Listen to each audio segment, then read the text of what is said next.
So, to understand the process of merger, లయావస్థ అనే ప్రక్రియను అర్థం చేసుకోవాలంటే అసలు లయం అంటే ఏమిటో అర్థం చేసుకోవాలి. లయం అంటే ఒక్కటే పోవడం. but I would like to say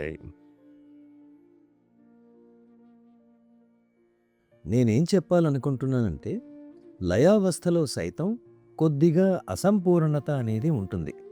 సహజ మార్గంలో మనం అర్థం చేసుకున్నంత వరకు నేను నీవైనావు, నీవు నేనైనాను.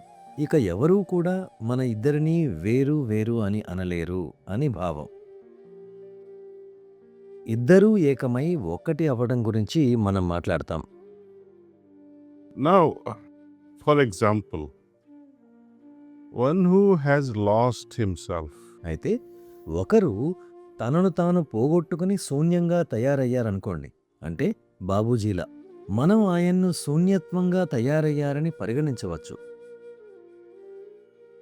నేను ఆ శూన్యత్వంతో లయం చెందాలనుకున్నప్పుడు రెండు శూన్యాలు కలిసిపోతే ఇక అక్కడేం మిగిలి ఉంటుంది?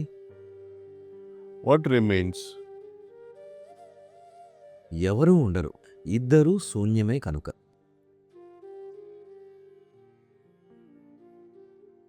See, in a traditional understanding, we have two సాంప్రదాయిక అర్థంలో ఇద్దరు లయమై ఒకటిగా ఏకమవడం అనేది ఉంటుంది. అయితే ఇక్కడ లయం ద్వారా ఇద్దరూ ఉండరు. అవతల వ్యక్తి కూడా శూన్యీకరింపబడనంత వరకు నువ్వు శూన్యంగా అవడం వల్ల ప్రయోజనం లేదు. ఆ అస్తిత్వంలో ఎంతో కొంత ఉండి నీవు మాత్రం శూన్యమైతే నీవు లయం చెందాలనుకున్న వ్యక్తి కన్నా మెరుగవుతావు.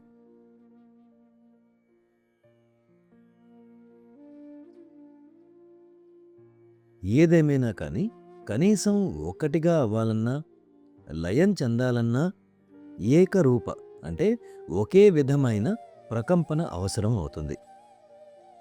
my frequency and the entity in whom I am merging నా ఫ్రీక్వెన్సీ, అలాగే నేను ఎవరిలో లయం చెందాలనుకుంటానో వారి ఫ్రీక్వెన్సీ, అవి రెండూ ఒకటిగా అవ్వాలి. అవి రెండూ అనునాదింపబడాలి. అంటే ఆ రెండిటి సాంద్రత లేక సూక్ష్మత అనేది ఒకటవ్వాలి. if one is heavier like an iron rod ఒకటి ఇనుముతో చేసిన వస్తువుగా భారంగా ఉండి మరొకటి రాగితో చేసిన వస్తువైతే వాటికి వేరువేరు ప్రకంపన స్థాయిలుంటాయి కదా. which vibration will last long and which will resonate? ఏది ఎక్కువ ప్రకంపన స్థాయి కలిగి ఉంటుంది? అవి రెండూ వేరువేరు కదా, వాటి ఫ్రీక్వెన్సీలు కూడా వేరుగానే ఉంటాయి. Now here, not just the frequency of consciousness merges, ఇక్కడ చైతన్యపు ఫ్రీక్వెన్సీలు మాత్రమే లయం చెందడం లేదు. చైతన్య ఫ్రీక్వెన్సీలు ఎందుకు వేరుగా ఉంటాయంటే ప్రతి ఒక్కరి స్వచ్ఛత వేరుగా ఉంటుంది కనుక. ఒక్కొక్కరి సమస్యలు ఒక్కో విధంగా ఉంటాయి. ఒకే వ్యక్తి కూడా ఎప్పుడూ ఒకేలా ఉండడు. నిన్న నేను ఒకలా ఉంటాను, నేడు ఒక వ్యక్తి గురించిన నా అవగాహన వేరుగా ఉండొచ్చు.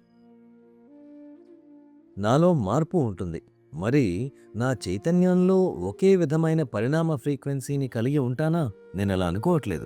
I myself cannot be నా మునుపటి స్వీయ చైతన్యంతో నేడు నేనే స్వయంగా అనునాదించడం లేదు. అలాగే నేటి నా స్వీయ, నా భవిష్యత్తు స్వీయతో అనునాదించలేదు. ఇక మార్పు అనేది లేనంత వరకు నేను నిరంతరం మార్పు చెందుతూనే ఉంటాను. అలా మన ప్రయాణాన్ని కొనసాగించవలసి ఉంటుంది. merger will happen only when మనం ఎవరితో లయం కావాలి అనుకుంటామో ఆ అస్తిత్వం మనల్ని స్వాగతించినప్పుడే లయావస్థ అనేది సంభవిస్తుంది. అది అప్రయత్నంగా జరుగుతుంది. ఎందులోనైనా లయం చెందాలి అని ప్రయత్నించిన క్షణం అది మిమ్మల్ని వికర్షిస్తుంది, తోసేస్తుంది. Every intention to merge will fail us. లయం చెందాలనే ప్రతి ఉద్దేశ్యం విఫలమవుతుంది. ఎందుకంటే ఉద్దేశం కూడా కోరిక యొక్క సూక్ష్మమైన విస్తరణే.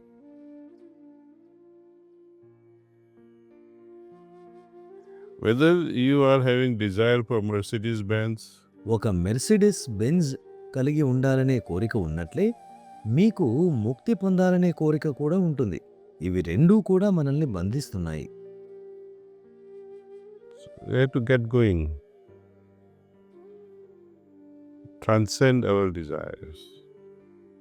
మనం ముందుకు ప్రయాణించాల్సి ఉంటుంది. మన ఆధ్యాత్మిక కోరికలను సైతం అధిగమించాల్సి ఉంటుంది. మీ సెమినార్లో దీనిపై బాగా ధ్యానించండి. తద్వారా మీకు దీనిపై మరింత అవగాహన ఏర్పడుతుందని నేను నమ్ముతున్నాను. మీ అభిప్రాయాలను నాతో పంచుకోండి.